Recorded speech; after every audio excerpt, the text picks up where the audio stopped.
베드로는 인간으로 이 땅에 오신 나사렛 예수님에게 계시는 동안에 두루 다니시면서 선한 일을 행하시고 마귀에게 눌린 모든 사람을 고치셨다라고 말씀합니다. 이게 이제 고넬료에게 하는 그 말씀의 일부분입니다. 그 중에 이제 한 절만 갖고 아마 전체적인 맥락을 같이 설명할 것 같은데, 여기 선한 일을 했다라는 것이 단순하게 착한 일, 좋은 일, 흔히 우리가 이제 보기에 구제하고 도와주고 이런 걸로 우리가 생각할 수 있습니다. 예, 맞습니다. 그런데 원어로는 조금 더 깊은 의미가 있는데 뭐냐면 은혜를 베푼다 이것입니다. 은혜를 베푼다. 자, 그럼 은혜는 누가 베푸는 걸까요? 자, 쉽게 생각해서 이제 구정 명절인데 예를 들어서 손자 손녀가 할아버지 할머니한테 인사를 하고 은혜를 베풉니까? 그렇게 안 하죠. 예, 윗사람이 아랫사람에게 보통 하는 걸 은혜를 베푼다라는 거죠. 자, 예수님이 친히 이 땅에 오셔서 은혜를 베푸셨습니다. 그것은 바로 뭐냐? 창조주가 피조물에게, 예, 그렇죠, 우리들에게 주신 은혜입니다. 그렇기 때문에 여기서 말하는 선한 일은 그냥 인간이 어떠한 인간에게, 사람이 어떤 사람에게 베푸는 은혜의 차원을 넘어서서 감히 이게 번접할 수 없는, 이게 접촉점을 어떻게 맺을 수 없는 하나님이 사람에게 주시는 은혜, 창조주가 피조물에게 주는 은혜, 이렇게 보시면 되겠습니다. 자, 우리 예수님 한번 잠깐 생각해 볼까요? 예수님 어떤 분입니까? 예수님이 우리와 똑같은 분입니까?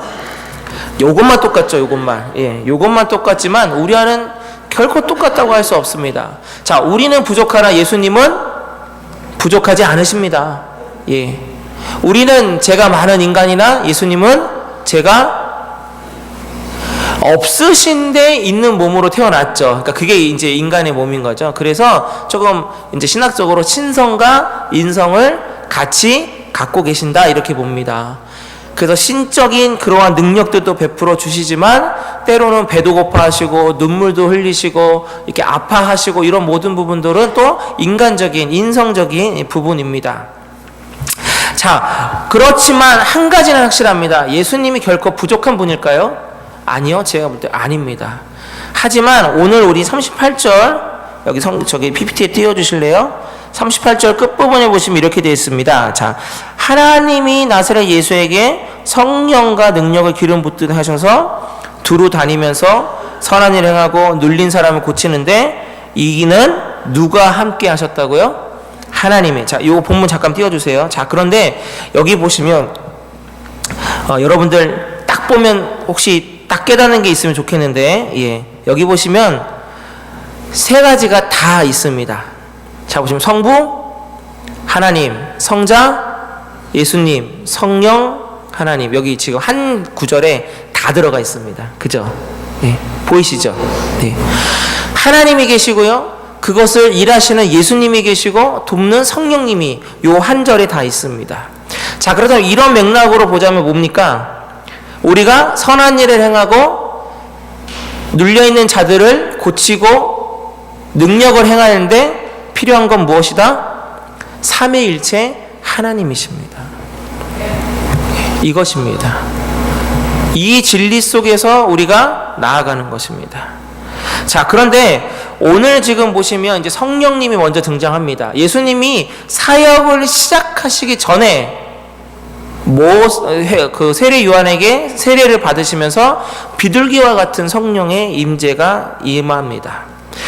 그런데 예수님에게는 그런 약간 좀 잔잔하고 정적인 것 같은 그 성령이 임하는데, 사도행전에 보면 1장에 보면 또 마가의 다락방에 모여있던 제자들에게는 전혀 다른 모습의 성령이 임하죠. 불에 혀가 갈라지는 것 같은 불 같은 성령이 임합니다.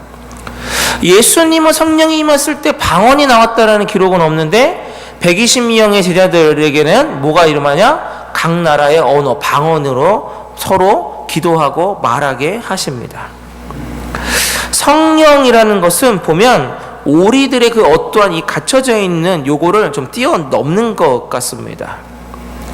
자, 그러다 보니까 오늘 하나님의 말씀을 전하는 베드로가 말씀을 전할 때에 고넬료와 거기에 모여있는 가족과 친척과 그 다음에 친구들에게 어떠한 일이 벌어지냐면 성령이 임해서 뭐가 나냐면 방언이 나옵니다. 오늘 읽지는 않았습니다. 그러자 베드로를 따라온 일행들이 있었습니다. 그 일행들이 보고 놀랍니다. 아니 어떻게 이방인이 성령을 받지? 이겁니다. 이방인에게 구원의 역사가 일어나는 것도 안 되고 믿지 못하겠고, 그런데 거기에 성령까지 임재를 하니까 이건 뭐 난리가 났습니다. 자, 그런데 고넬료 일행에게 성령이 임하는 그것을 우리가 잠깐 살펴보는데, 기도하는 시간입니까? 예수님처럼 세례받는 시간입니까? 뭐 하는 시간이죠, 여러분? 뭐 하던 시간이죠? 베드로의 말씀을 듣는 시간. 예. 자, 그렇다면 예수님이 성령이 임하실 때는 세례받았을 때, 죄를 씻기는 회개받았을 때 성령이 임하고요. 120명의 제자들에게는 기도할 때 성령이 임하고요. 오늘 고넬료와 그 일행들에게는 말씀을 들을 때 성령이 임합니다. 그래서 여러분, 성령님은요, 뭔가 우리의 틀에 가둬놓을 수 있는 게 아닙니다. 이런 부분에 여러분들 이제 참고로 아셔야 될 건, 한국 사람들의 잘못된 인식 가운데 하나가 성령은 마치 막 이렇게 막 뭔가요, 이렇게 동적인 그런 의미를 많이 부여합니다. 성령은. 그래서 오순절 계통의 교회들은 방언 안 하면, 방언이 없으면 성령 아직 못 받았다고 하기도 합니다. 그리고 또 장로교는 어떤지 아십니까, 여러분? 우리 있는 장로교는 또 완전 반대입니다. 고린도전서 12장 한번 볼까요? 고린도전서 12장 3절 그 하반기 보면 이렇게 되어 있습니다. 한번 같이 읽을까요? 시작. 성령으로 아니하고는 누구든지 예수를 주시라 할 수 없느니라. 요 말씀 때문에 어떻게 되냐면, 예수 그리스도를 믿습니다 하면 기본적으로 뭐가 있다? 성령님이 있다. 이렇게 보는 겁니다, 장로교단은. 네. 왜요? 구원이 예정설로 가기 때문에, 하나님이 택하신 자를 구원하시기 때문에, 택하셨기 때문에 벌써 그 안에 성령이 내주하시고, 성령이 내주한 그 사람이 내가 예수 그리스도를 주님으로 고백합니다, 고백할 수 있게 만드신다는 거거든요. 이게 벌써 다릅니다. 자, 그렇다면 제가 하고 싶은 건 뭐 이게 맞다 저게 맞다, 저는 그런 말씀을 드리고 싶은 것이 아닙니다. 오늘 본문만 보자면 고넬료 일행은 말씀을 잘 뭐했냐? 들었습니다. 경청했다라는 거죠. 자, 여기서 듣다라는 의미의 동사 아코라는 헬라어는 그냥 이렇게 듣다라는 게 아닙니다.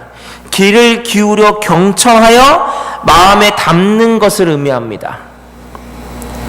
그리고 이걸로 또 끝나지 않습니다, 여러분. 이 아코라는 단어는 마음에 담고 그것을 반드시 행동으로 시행하겠다라는 겁니다. 이해되십니까? 되게 어렵죠? 제가 이거를 한 문장으로 구호처럼 만들었습니다. 한번 따라해 볼까요? 잘 듣고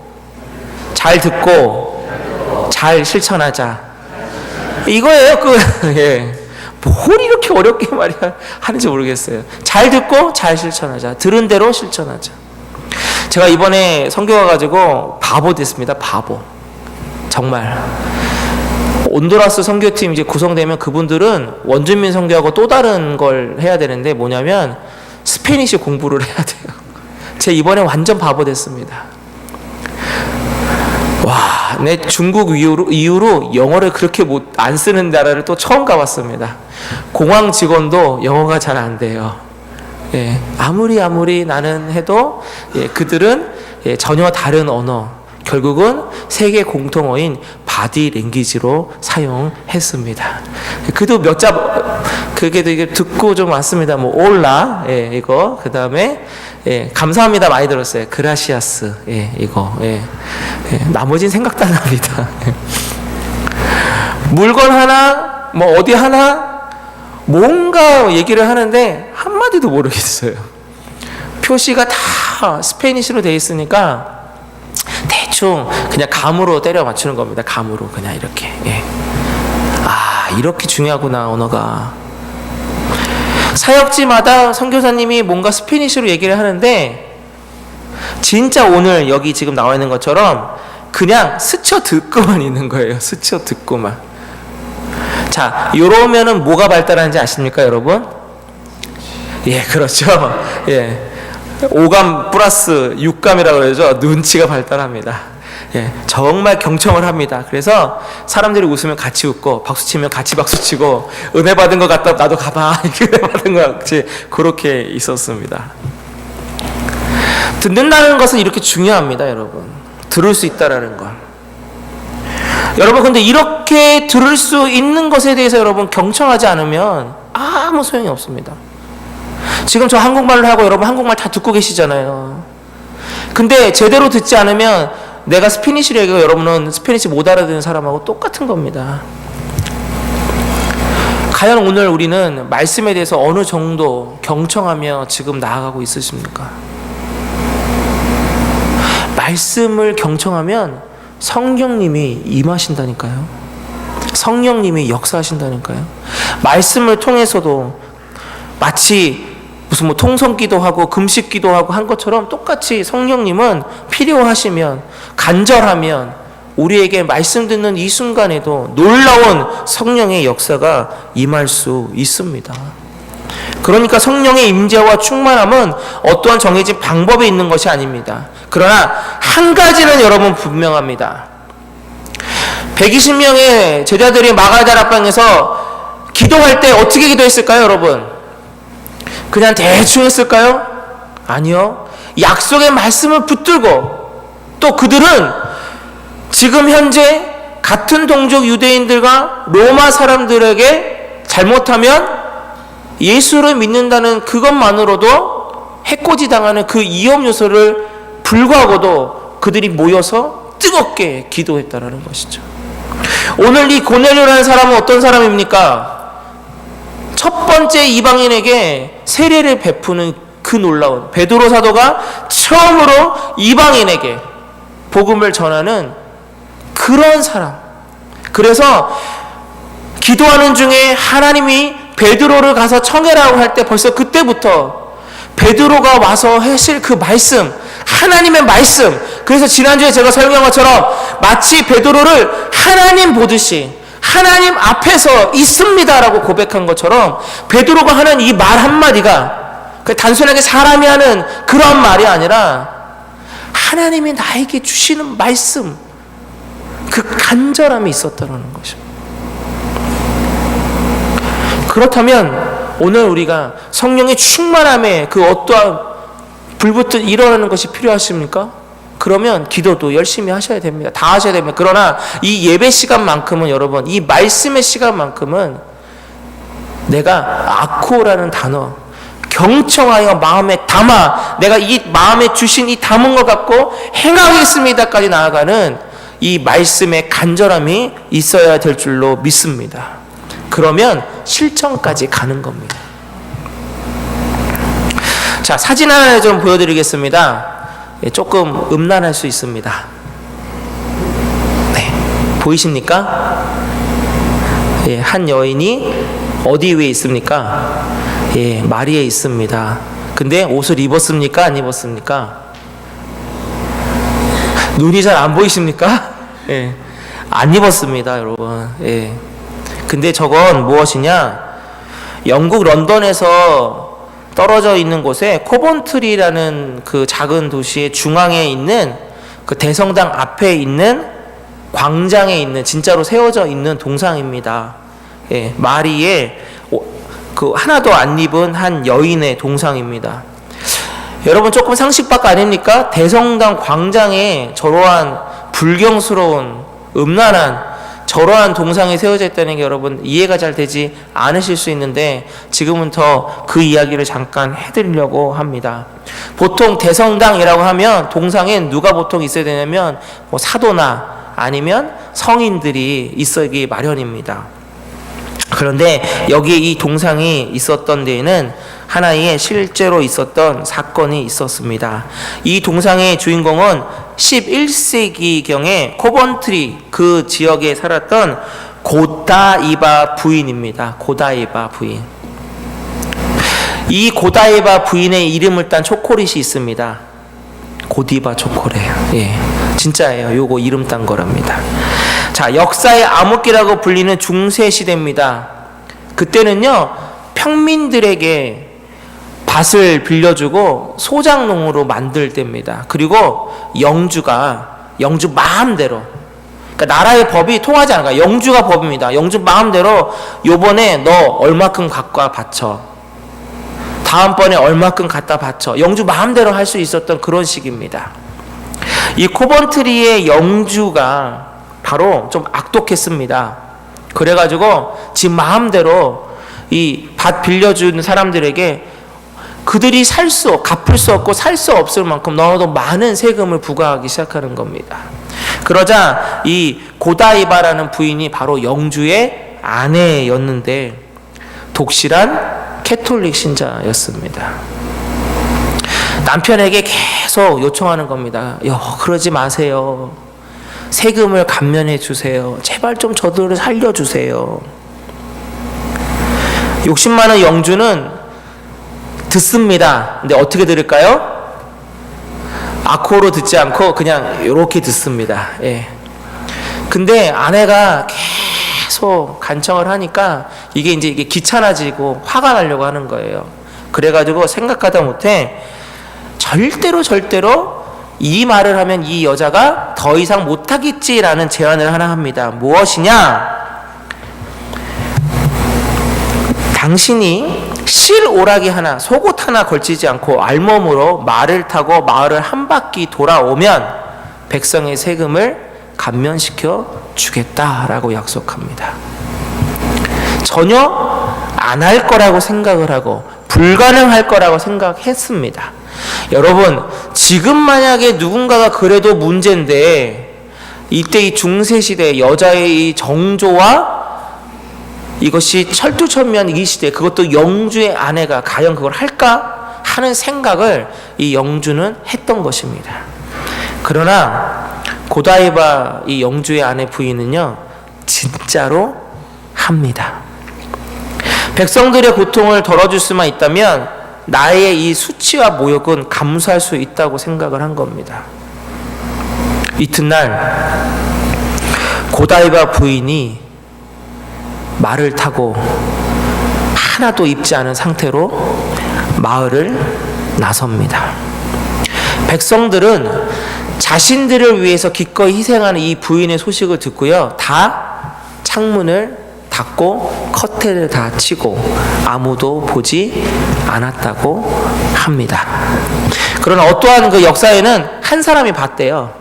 그래가지고 그 사람이 눈이 멀었다라는 또 이러한 또 이것도 있는데 정확한지는 모르겠습니다. 이게 바로 진짜로 실제로 있었던 일입니다. 이 부인은 어떻게 한 겁니까, 여러분? 말씀을 듣고 진짜로 하나님의 사랑을 실천하는 것이 무엇인지를 하나님의 말씀대로 행한 겁니다. 자신이 할 수 있는 최선의 방법을 찾았고 그것이 행해질 수 있을 때 망설이지 않고 행한 겁니다. 지금 현대의 특별히 개신교 교회에 특별히 우리들에게 하나님이 요구하시는 것은 무엇일까? 저는 말로만 끝나는 것에 대한 것에 회개가 필요하다고 생각합니다. 말로는 천냥빚을 갚을 정도로 너무너무나도 똑똑하고 말 듣고 말 잘하는 지금 시대에 살아가는 우리들인데, 그러나 우리의 결과를 보시면 행동하지 않는 그리스도인, 실천하지 않는 그리스도인, 나서지 않는 그리스도인들이 너무나도 많다라는 것입니다. 다음 주에 자세한 그 안내들을 해드리겠지만 잠시 말씀드리자면, 박찬희 집사님하고 이제 온두라스 선교를 하면서 고아원, 그 다음에 교도소, 다음 주에 교도소 얘기 잠깐 할 건데 좀 독특합니다. 교도소, 그 다음에 마라능이라는 약간 그 시골에 있는 그 기독교 사립학교로 세워진 그곳, 그 다음에 현지인 교회, 이런 식으로 답사들을 했습니다. 저는 개인적으로 답사만으로도 참 많이 부끄러워지는 그러한 순간을 겪었습니다. 아마 우리 교인들은 아시는 것 같아요. 그 유용권 집사님 아시는 분들은 아시는 것 같습니다. 예전에 같이 여기서 신앙생활 하셨다고 하시던데 이제 그분하고 같이 이제 있다 보니까 그분의 좀 얘기들을 많이 듣게 됐는데 예전에 시온성교회에 있을 때는 그냥 몸만 왔다 갔다 하는 분이었다고 하더라고요. 전혀 어떠한 그 감동이나 진실한 신앙인의 모습이 아니었다라고 합니다.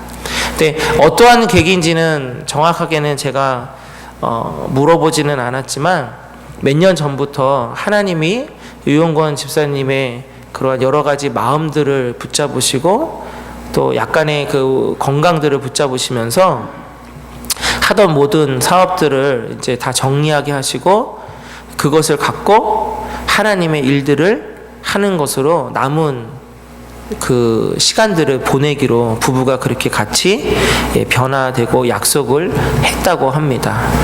이런 말을 하더라고요. 갖고 있는 재산 죽을 때에 다 잘 쓰고 제로로 만드는 게 목표라고 그렇게 얘기하시더군요. 이런 생각을 참 많이 하게 됐습니다. 많이 가진 사람이라고 나누는 삶을 살지는 않습니다. 교회도 마찬가지죠. 우리들 잘 알지 않습니까? 많이 가진 교회라고 해서 많이 나누는 교회는 또 아닌 것 같습니다. 결국 무엇이냐? 하나님의 말씀이 들려지고 그 말씀이 받아져지면 이것이 하나님이 나에게 이것이 하나님이 우리 교회에게 주시는 것이구나 라는 것을 깨닫는다면 그것을 갖고 한 발 내디디며 나아가는 것, 이것이 가장 중요한 것이 아닐까라는 것을 많이 깨닫게 되었습니다. 그렇기 때문에 먼저 우리에게 회복해야 될 것은 고넬료가 들었던 경청하는 마음과 실천하려고 하는 그것, 그리고 거기에 더불어서 오늘 말씀 38절에 있었던 것처럼 예수님이 공생애 때에 그 수많은 일들과 능력들을 충분히 감당하시면서 나아갈 수 있었던 것은 바로 하나님과 예수님과 성령님 삼위일체의 하나님이 함께 하셨기 때문이라는 것.